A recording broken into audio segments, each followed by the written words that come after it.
Good afternoon, my name is Caroline Ashley. It's lovely to be here, and I want to share with you a very conventional photograph of smiling African children.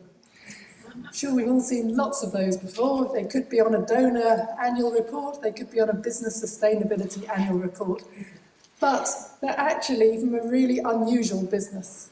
And I think this whole topic today is about business unusual.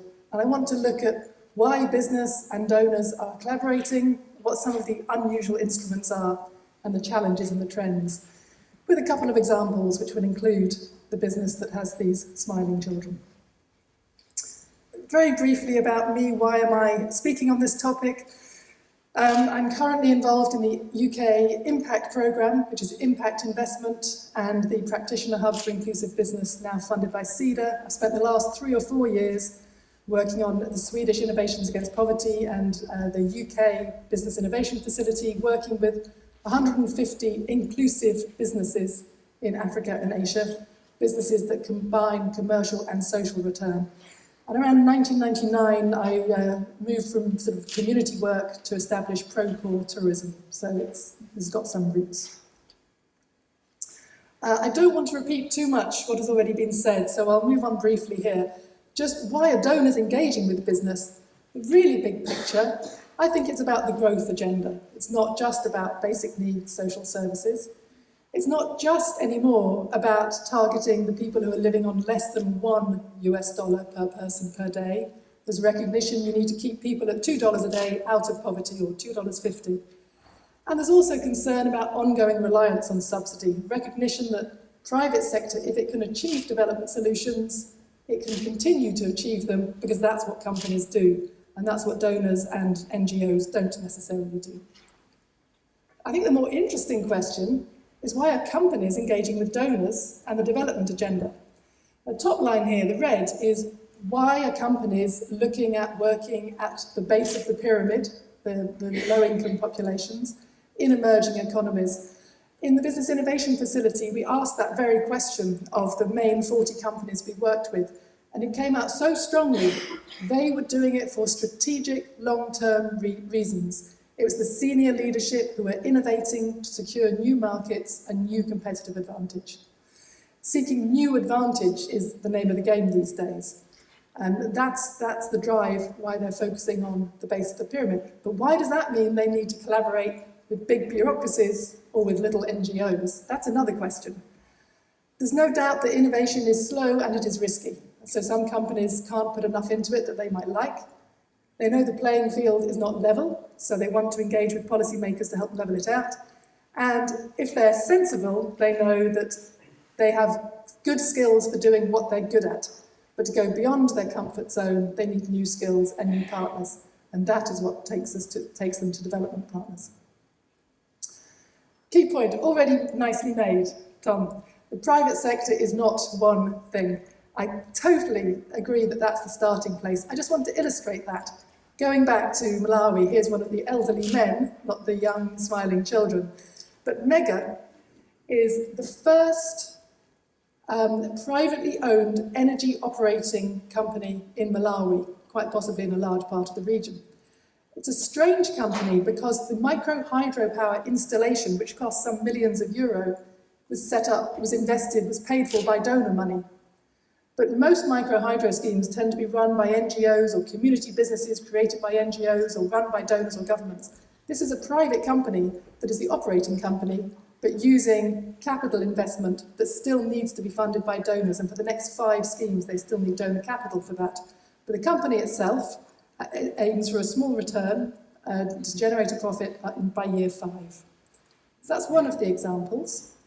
Another one from Zambia began as a CSR initiative, a very successful IT entrepreneur, as CSR started trying to put internet connectivity into Zambian schools.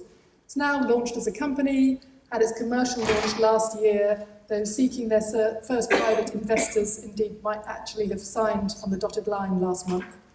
And they are improving the quality of education in Zambian schools through online resources. So those two come from sort of the donor, NGO, CSR end of the spectrum, but in contrast, Here's another one in Malawi. This is a well-established Malawian company. It's been operating for decades. It's a food manufacturing company. It's very well established. This is no CSR. This is a new initiative to develop a new product which will increase their exports.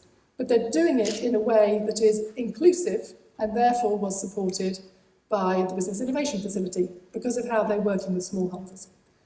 Finally, at the other extreme, Tata. I'm sure everyone knows Tata conglomerate in India, one of the world's biggest companies. They've got a fantastic initiative called Impuls, which is a technology platform for Indian farmers. This again was supported by the Business Innovation Facility because of the innovation and the reach and the potential for scale at the base of the pyramid.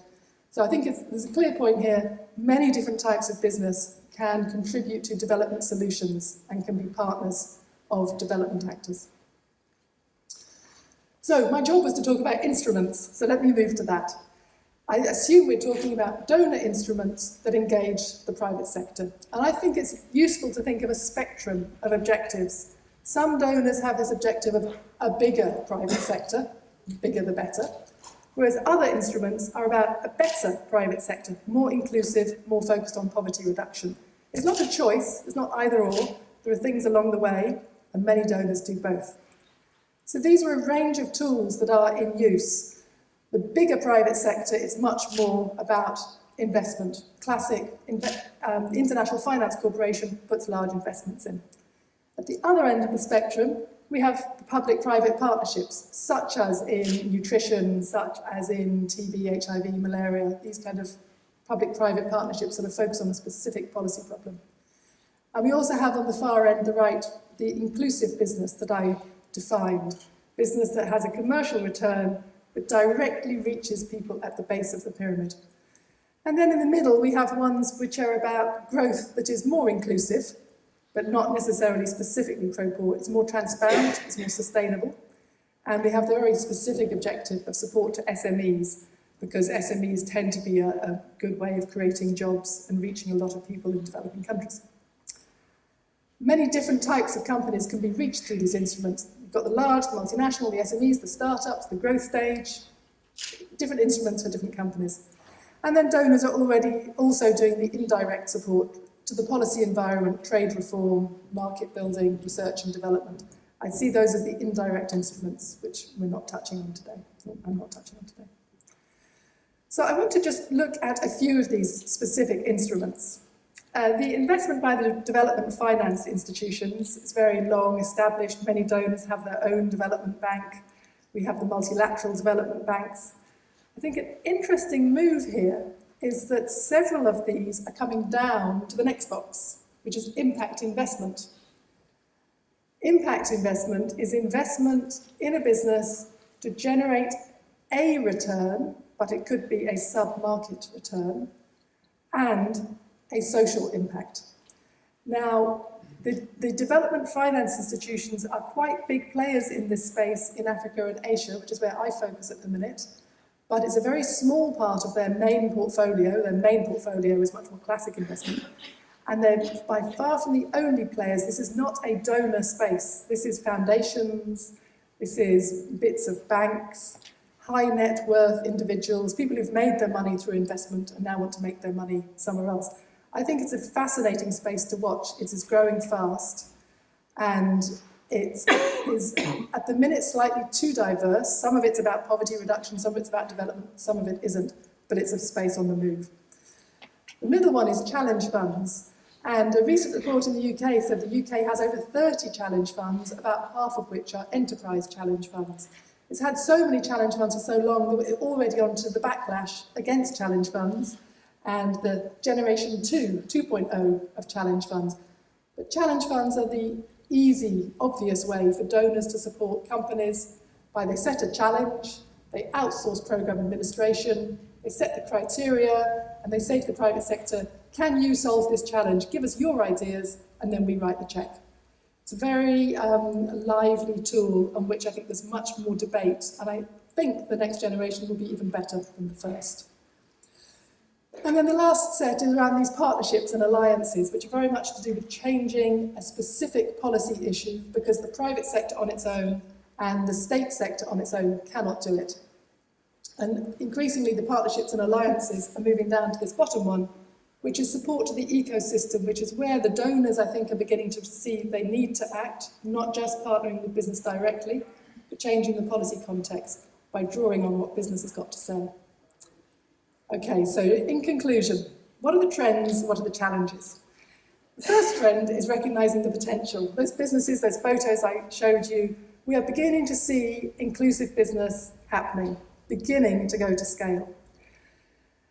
Profit is beginning to be seen as the mechanism for business solutions at scale, not a dirty word, but there's still an awful lot of people in development who think profit is a dirty word. At a previous conference I was speaking at, the facilitator said, so if the company you were partnering with made a profit, would that be a problem? I said, no, if the company I was partnering with didn't make a profit, that would be a problem, because I need my partner to have a commercial incentive to take it to scale and continue to deliver the benefits they're aiming for. So that's an interesting one. Risk and risk sharing. We heard the risks from a business point of view just now. Actually, I think the much bigger problem is risk for the donor. Not just reputational risk, because any business you work with has got what we call a skeleton in the cupboard. The risk is, if you're putting in money to be additional, added value, you're expecting a share of failure. If every business you work with succeeds, probably they didn't need your money. That is so hard for a donor to accept. Is it a 30% failure rate? Is it 50% failure rate? Good question, but the donor needs to know. And then we have the more specific ones. We have the modalities, the managing money and contracts. It's a boring issue, but it's a terribly big problem for donors to set up a partnership, as I think we were beginning to hear on the previous speech.